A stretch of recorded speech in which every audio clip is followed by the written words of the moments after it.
Do you want to know what the fallen are, little one? In a sense, they are angels, but not the angels your mom imagines she prays to.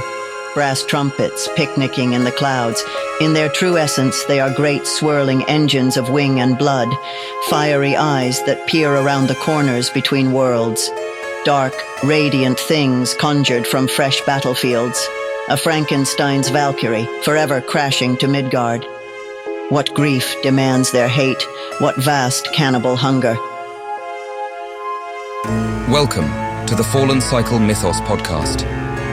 This is a universe full of secrets, waiting for those brave or foolhardy enough to seek them out. Cycle 1. Tales from When I Had a Face was written and produced by James Curcio, with editing by Brian Johnson. A modern fairy tale about death, loss, and finding redemption in the strangest places for those of us still haunted by the uncertain, occult logic of dreams.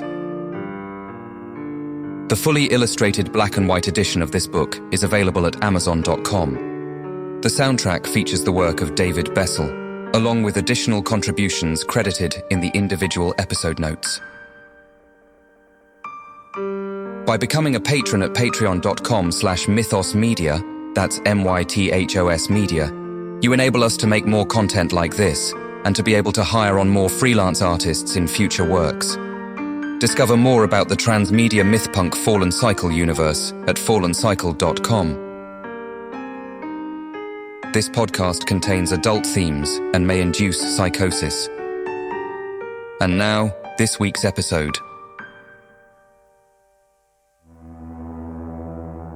Epilogue, The Dead Yet Speak.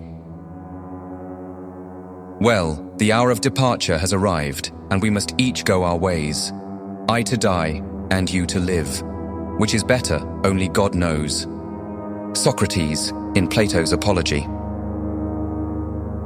Elowain was still seated beside his granddaughter's spirit, gazing into the dwindling coals.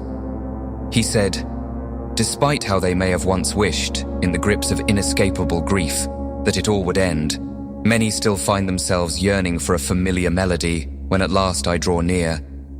They fear me because their souls have taken the shape of their stories. They imbue them with such gravity because they hope to keep themselves and everyone and everything they have known for all eternity within that imperfect memory. It cannot be avoided. Soon the day will come when their hands can't recall the fingering, the words are a jumble, and lovers are strangers once again. They forget they were merely clothed in the stories that were given to them, as after all, each tale is but a cheap variation on another, a history forgotten if not for fine hands. I come to set them free. It is now time for you to make a decision. But you must understand the gravity of your choice. You do not frighten me. No, you are not like them, granddaughter. You are Karlu Chartil. You get a choice, Elowain repeated. Do I? In that case, I want neither to be erased in the twilight forest nor reborn to a doomed world. You came to set me free. I want my freedom. You need a guide, he said, haltingly at first. Before readying yourself for the cold totality of oblivion, while you're still slipping on your jacket, gloves, and scarf, take a moment to recall that, of all the billion lives, and all the people those souls imagine themselves to be, your memories are only truly preserved through us. All that knowledge can be yours. So you taught my gran, and so she taught me. I once believed it, but our legend is not our life, though anyone who once knew you would say otherwise. Our dearest stories are all lies, no matter how faithful we may be with the truth. Without another word, she took to the air and flew as fast and as hard as she could. Elowain called after her, his hands outstretched. He spoke in soothing tones, though his voice projected far into the icy air. He continued to entreat her, telling her of all they might do together if she became his student. Owl flapped harder. He tried to grab hold of her, but she was already gone. There is so much for you to learn, he cried hopefully, one hand still reaching up toward the canopy overhead. Owl had always been an echo, a shadow of someone else. How could a shadow follow him into the light? She would only be free when her tale was no longer remembered by anyone else. Gran's greatest fear could be her own salvation. She held on to her final secrets, swallowed them like a stone, even if they might one day drag her to the bottom of the ocean.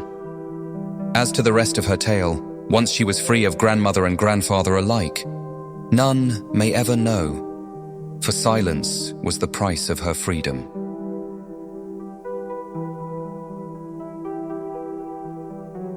Eluane pondered what she had said, an uncharacteristic, momentary smile on his face.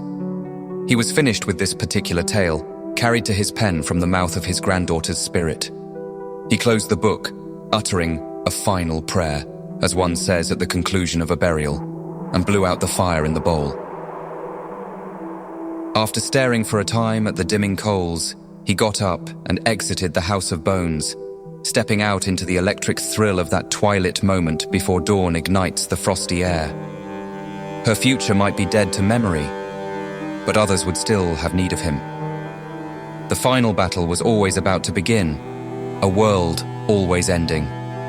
Even within that last, absolute dark, the void was stirred by the rotation of the worlds above, never ceasing, never wavering. For eternity is at once everywhere and nowhere. There would always be a day to follow the final day. In the beginning there was nothing but the void and the voice. The circle closes, the ray exceeds and then returns ever to itself. So it was, so it shall be, so it already is. There are many entrances to a life, but only one exit. The Chronicle of the Fine. This concludes Tales from When I Had a Face, the first Fallen Cycle novel we have been listening to in audio format here on the podcast. The black and white illustrated edition is available now on Amazon. Next up will be Party at the World's End. These are the first and final days. Written in 2010 and published in 2014, Party at the World's End is a mad ride with Lilith and her band of miscreants who transform from escaped convicts to superstars of a different kind, grappling with the intoxication of influence and fantasies which seem to have become all too real. Are they on an ego trip, or do they truly believe they are the reincarnated avatars of immortal entities? Check fallencycle.com for updates and to explore the other stories within the mythos